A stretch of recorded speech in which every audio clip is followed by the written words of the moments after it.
Hurry up. I'm sure just a thunder. I think it's going to rain. Hello everyone, my name's Chris Mortimer from Crism Security, and today is Free Advice Friday. Now then, there is a storm coming. Hurry up. Hurry up. I know. There's a storm coming. And what happens in storms usually?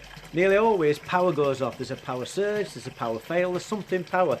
And what do you hear around your estate? Thunder! Thunder, that's what I've heard. To that. Alarms going off.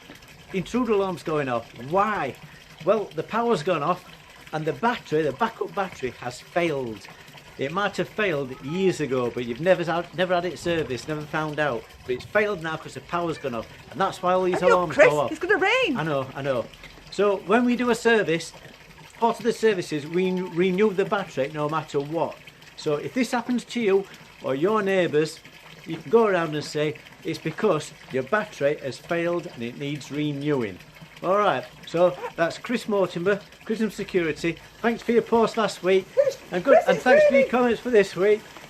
I'll see you next week.